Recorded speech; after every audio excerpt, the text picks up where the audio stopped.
How's it going, Zeb? Still got this thing going here. Yeah. How long are you going to let this one go on? Just as I don't long as know. you start, as long as you win and what? Yeah, I just started, gonna let it ride. My little brother, Ben, like he tells me every day, bring the stash and the mullet back. But I can only go with one of those right now. Go to Mike, front right over here.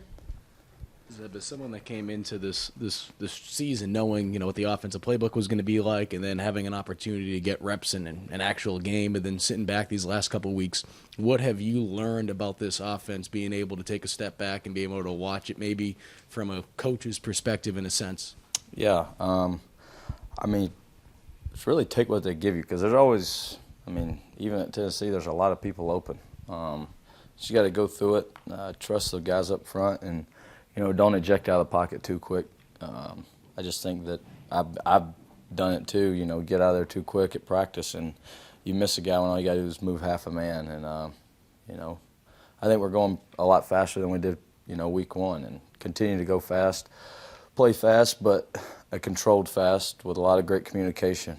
Guys, we played again at Georgia, Noland Stadium, and now we're going to Kyle Field. They're all three pretty loud environments. So, I think over the last couple of weeks, we've just done a really good job of communicating, and especially between the quarterback and the O-line, because it is kind of hard to hear at times. And just we're on communication and taking what they give you. Let's go back right to John. Is there anything that's different about you now than when you went into the Georgia game? And as a second part to that, I asked Marcus the same question, and he said that he felt like you were still kind of transitioning from coach to player, and now you're a player. Is that fair as well? Yeah, I agree. It's just really tough because we hit the season really. It happened all really fast. Like it was August 17th I started, and September 17th I was talking to you guys, and it felt, like one day. Even after the EIU game, I was like, it's fast and furious, but it really has slowed down. I think it's because I got a schedule, every single week that I can stick to. Going to Georgia was like going home.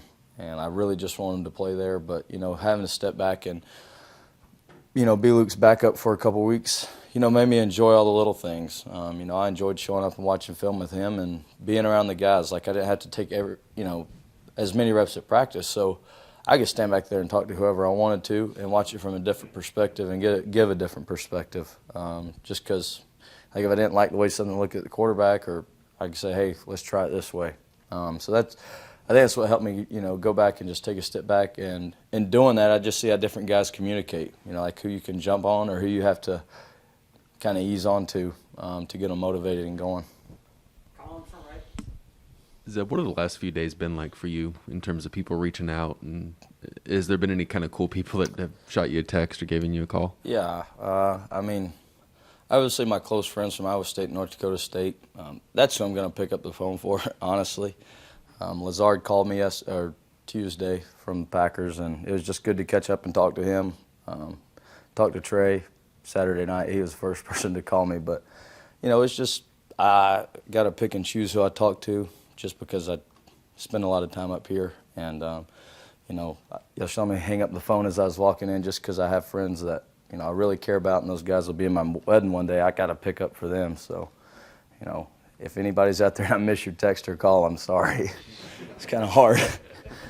And I guess you obviously started the first two games, and now you sat, probably everybody in this offense has a better idea of personnel groupings, talent on this team. Mm-hmm. What difference does that make going into a Week 7 or a Week 8 game compared to what it was Week 2 or Week 3?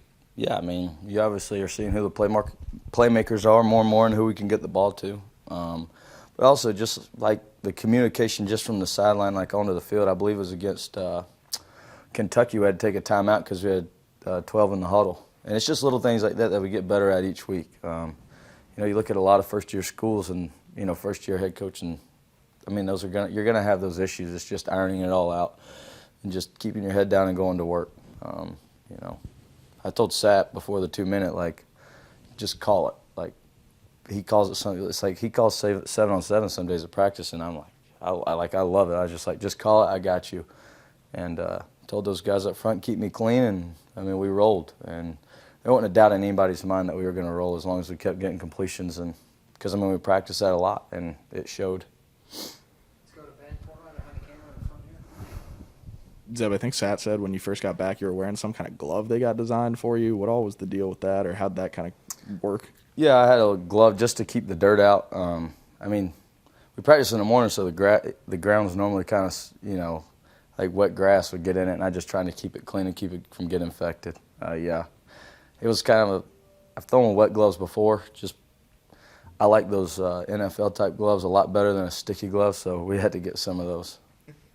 And kind of with that, just over the last few weeks, I guess obviously being the backup to Luke, I guess how much have you been able to rep, and what's that been like? Maybe how's that been different, and now how does that maybe change a little bit as you're going into the week as the starter? Yeah, I mean, it's really just been the same. Connor Shaw asked me on the sideline right before I went out. He's like, "Wait," I was like, "Well, that's what I've done my whole career," and it's the blunt truth. So, I'm really looking forward to it. Kind of like played at Iowa, and then we turned around and played OU at home. Kind of like the same situation, just know and do your job. That's what it comes down to, and I said it Saturday, and that's really what I want everybody on the offense to do, and feed off the defense, and we got to put them in better situations this week. Let's go to David from left.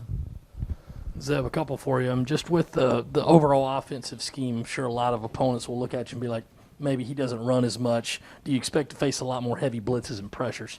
Yeah, I mean, they do a good job of that stuff. You look at Bryce Young, and he can run like a deer from what I've seen on tape, and they still got after him pretty good. So we just got to be ready and be able to communicate. Just one of those things, get our guys open, whether it's a matchup and one-on-one or whether it's zone.